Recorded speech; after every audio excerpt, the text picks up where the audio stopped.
Hello everyone. എല്ലാവരുടെയും ജീവിതത്തിൽ ഓരോ പ്രശ്നങ്ങളുണ്ട്.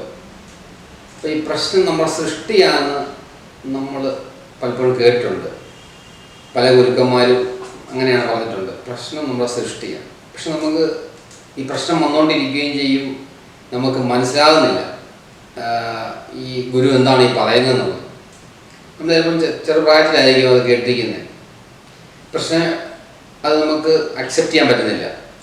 പക്ഷെ നമ്മുടെ മനസ്സിലുണ്ട് ഇങ്ങനെ ഏതൊക്കെയോ ഗുരുക്കന്മാർ പണ്ട് പറഞ്ഞിട്ടുണ്ട്. അപ്പോൾ യഥാർത്ഥത്തിൽ പ്രശ്നം നമ്മുടെ സൃഷ്ടി തന്നെയാണ്. അപ്പോൾ പ്രശ്നം ഇല്ലേ എന്ന് ചോദിച്ചു കഴിഞ്ഞാൽ നമ്മൾ ആ സിറ്റുവേഷൻ എടുക്കുന്നതനുസരിച്ചാണ്.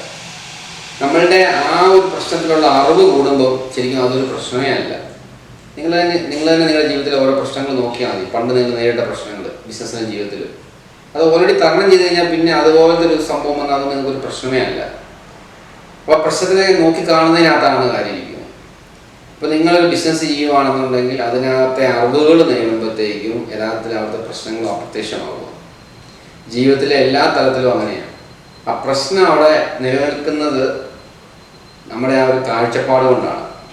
അപ്പോൾ നിങ്ങൾ മെഡിറ്റേഷൻ ചെയ്യുമ്പം നിങ്ങളുടെ ഉള്ളിലേക്ക് കയറുമ്പോഴത്തേക്കും നിങ്ങൾക്ക്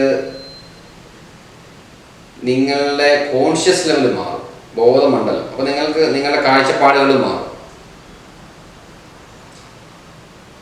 കാരണം എനിക്ക് ഞാൻ ചെയ്യുന്നതെന്ന് വെച്ചാൽ മെഡിറ്റേഷനിലൂടെയാണ് ഞാൻ കാര്യങ്ങളിൽ മാറ്റം വരുത്തിയിരിക്കുന്നത്. അതുകൊണ്ട് എനിക്ക് ഈ ഒരു രീതി എനിക്ക് പറയാൻ അറിയത്തുള്ളൂ, മറ്റൊരു വഴി അറിയാനും വേണ്ട. അപ്പം നമ്മൾ കൂടുതൽ മെഡിറ്റേറ്റ് ചെയ്യുക. പക്ഷേ നമ്മളൊരു പ്രശ്നത്തിൽ നിൽക്കുമ്പോൾ നമുക്ക് അങ്ങനെ മെഡിറ്റേഷൻ കിട്ടത്തില്ല. നമുക്ക് മെഡിറ്റേഷൻ ഇരിക്കാനുള്ള ഒരു മാനസിക സിറ്റുവേഷൻ ഇല്ല. നമ്മളെപ്പോഴും ആ പ്രശ്നത്തിനകത്ത് ഇങ്ങനെ കിടന്ന് കറങ്ങിക്കൊണ്ടിരിക്കും. അപ്പോൾ നമ്മൾ ചെയ്യുന്നതെന്ന് വെച്ചാൽ ആ പ്രശ്നങ്ങൾ, ഇപ്പം നമ്മളൊരു ബിസിനസ് ചെയ്യുന്ന ഒരാളാണെന്ന് ഇരിക്കട്ടെ, നമുക്ക് കുറേ പ്രശ്നങ്ങളുണ്ടെന്ന് വിചാരിക്കുക. അത് ഏൽക്കാൻ പറ്റിയ ആൾക്കാരെ ഏൽപ്പിക്കുക. ഒന്നെങ്കിൽ അത് മാനേജറെ ഏൽപ്പിക്കുക, അല്ലെങ്കിൽ ജനറൽ മാനേജറെ ഏൽപ്പിക്കുക. അത് പൂർണ്ണമായിട്ട് ഏൽപ്പിച്ച് കഴിയുമ്പോഴത്തേക്കും ആ ഏൽപ്പിക്കാൻ പറ്റുന്ന കഴിവുള്ള ആളെ കണ്ടിട്ട് ഏൽപ്പിക്കുക. അപ്പോൾ നിങ്ങൾ ഫ്രീ ആയി, പിന്നെ നിങ്ങൾക്ക് മെഡിറ്റേഷൻ ചെയ്യാൻ സാധിക്കും. അപ്പോൾ ആ പ്രശ്നത്തിൽ നിന്നോട് നമ്മൾ മെഡിറ്റേഷൻ ചെയ്യുമ്പോൾ നമുക്ക് കാര്യമായിട്ടുള്ള ഡെപ്തിലേക്ക് നമുക്ക് പോകാൻ പറ്റുകയില്ല. നമുക്ക് അവിടെ ഒരു പരാജയം നേരിടേണ്ടി വരും. അപ്പോൾ നമ്മൾ വിചാരിക്കും മെഡിറ്റേഷൻ്റെ കുഴപ്പമാണ്. മെഡിറ്റേഷൻ്റെ കുഴപ്പമല്ല, അല്ലെങ്കിൽ പഠിപ്പിച്ച ആളുടെ കുഴപ്പമല്ല, ചെയ്യുന്ന രീതിയുടെ കുഴപ്പമായിരിക്കില്ല. നമ്മൾ ആ ഒരു ഡെപ്തിലേക്ക് നമുക്ക് പോകാൻ പറ്റുന്നില്ല. അപ്പോൾ നമ്മൾ അതിനുള്ള സാഹചര്യങ്ങളും ഇവിടെ ശരിയാക്കണം. ആ ഒരു മെഡിറ്റേറ്റർ അങ്ങനെ മെഡിറ്റേഷൻ ചെയ്യുമ്പോഴത്തേക്കും നമുക്ക് ഈ പ്രസൻസിൽ വരികയും കൂടുതൽ പ്രസൻസ് നമുക്ക് അനുഭവിക്കാൻ സാധിക്കുകയും നമുക്ക് പാസ്റ്റും ഫ്യൂച്ചറും തമ്മിലുള്ള വ്യത്യാസവും നമ്മൾ പണ്ട് നേരിട്ട പ്രശ്നങ്ങളും എല്ലാം മനസ്സിലാവും.